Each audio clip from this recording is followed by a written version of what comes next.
Apple recently reported earnings and I decided to do a video to update you guys on my valuation model for Apple, what kind of returns I would expect over the next 4 to 5 years for Apple stock, and just review earnings and discuss the stock in general. Now, before I get started, I have to say it has not paid very well for anyone to be bearish on Apple over the last few years. I'm sure you've seen many videos saying that Apple is overvalued and therefore it cannot go higher, or Apple has stopped and it will never go up again, or because it has slower growth. But even all that stuff, Apple has proved everyone wrong, and the stock kept getting more expensive, the valuation kept getting stretched. But there has to be a time where it is different. Maybe this time is different. Maybe this is the time where Apple is just overvalued to a point where if you buy Apple right now, the returns in the future are not going to be as good as they were in the past. And this is what I believe is the case. And I'm going to tell you why in the video. Now, in terms of earnings, they were not really bad at all. They did beat on EPS, 218 versus 210. They beat on revenues, a slight beat, not a huge beat, but they did pretty good. So in terms of expectations, they were really not bad at all. But some of the analysts and some investors freaked out a little bit because the growth was still a little bit slower than what the analysts have expected. And if you look over the last few quarters, Apple's quarterly net sales, they have been declining for like 4 quarters in a row, and they recently turned 2.1% in Q1 of 2024. Now, this is some kind of an improvement, but it's still much, much lower, of course, than it was 2021, 2022. They had big demand from COVID, stimulus checks, and many other things. People had much more money back then than they have now. So I think 2.1% is a step into the right direction. And I hope the trend shifts from here and Apple gets back to growing quarterly for the future, even though the CEO claimed, I believe it was the CEO or CFO, but someone on the earnings call, they claimed that in terms of guidance, that things are not going to be much better in 2024. They pretty much expect flat to 1% like revenue or earnings growth for 2024. So things are not going to get much better anytime soon. We could have another year of just flat or 1 to 2% either decline or growth in quarterly earnings. Now, in terms of the earnings report itself, I mean, again, it wasn't too bad. And I really like what Apple did in terms of operating expenses or cost of sales even. Cost of sales did increase. But in terms of margins, if you look at operating income increased pretty close to $4.3 billion. So margins have expanded. This is a step into the right direction, mainly because of things that Apple did with cost cutting, but also because of the mix of revenues in this quarter. iPhone sales, they massively increased, and especially services. I think services increased something pretty close to 11%, and services are much higher margins than something like, the iPads and other things. So that has been pretty good, and I like the services for Apple.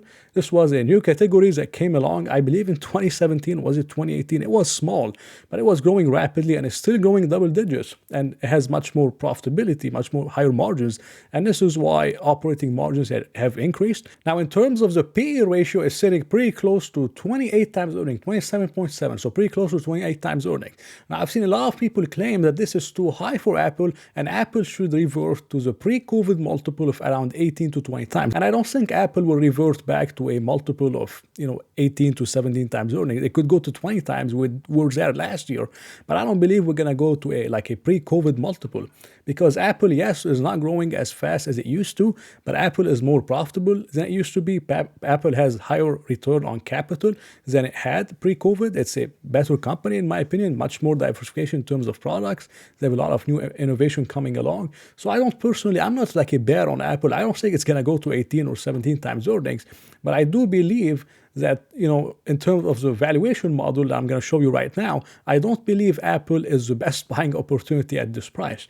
In terms of the numbers that I used around a 1% growth for 2024 based off what the management said. They said they expect the same thing in 2024. So I put in 1%. Then I looked at some of the analyst estimates. They're all over the place. They have 1% 2024, 6%, 5%, and then 1%. To me, it doesn't make sense.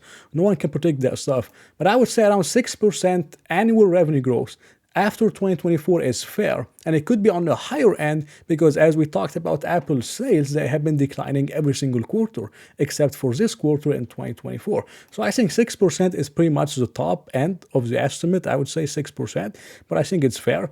Net income margin is 26%. I kept them 26%. Current PE ratio is 27 times earnings. I think this is extremely high. And I even believe 25 times earnings is a little bit high. But I'm trying to price in the quality of the company. And I'm going to use just 25 times to show you an example. A dividend of 3.6%. It's not really a dividend. They have like a 0.5% dividend, and they have some buybacks. If you look at the share repurchases, Apple has been buying stock since 2013. Now it's in 2023. But I mainly took the free cash flow yield, which is 3.6%, as Apple is using the free cash flow yield to pay the dividend and do some buybacks. So I put in 3.6% as a dividend, or a shareholder's yield if you'd like. Now, if I use all these numbers, which I believe are fair, the return I would get over the next 5 years if I buy Apple today is around 29%, or 5.2% CAGR for the next 5 years. This is extremely, extremely low. I mean, even I could get that buying money market funds. But if I want to double my money with Apple over the next 5 years, I would have to buy Apple at $119 per share. And I don't believe we're going there. I mean, this is low unless we have a market crash. But 119, 120, this is when I could get 15% CAGR, or a double over the next 5 years. Now, some of you may disagree with me and they say these estimates are too conservative. Well, even if you use 30 times earnings, which I believe is high for a company that's declining in sales, 30 times earnings, the upside is 51%, or 8.6%. And if I want to double my money, I still have to buy Apple around $140 per share. So no matter how I look at it, I think Apple is very expensive at this price. I know you've heard it before, you've heard it many times, but eventually valuation has to matter with Apple. I mean, yes, it's a high quality company, expanding margin, expanding EPS, but ultimately has to matter.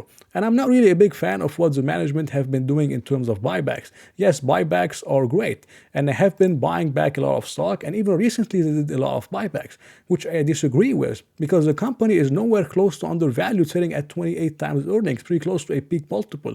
For me right now, I would, instead of pay a dividend, a special dividend, or increase the dividend, instead of buying back stock at a very high, expensive multiple, for me to inflate EPS per share. So I don't agree with the current, capital allocation strategy from Apple.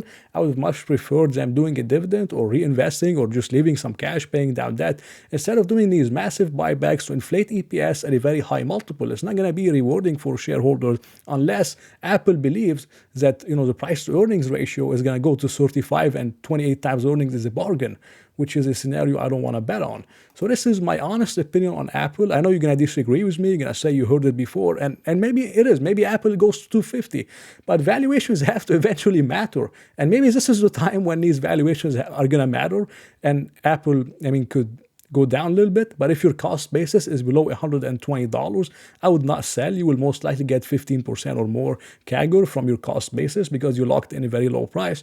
But if I had to buy Apple today, I personally wouldn't do it. And I would look for something 120, 125 of a maximum to enter a small position, and dollar cost average down. So this was just my opinion. It was not financial advice. I hope you enjoyed the video. So if you did, please press the like button and maybe consider subscribing. So I hope to see you in another video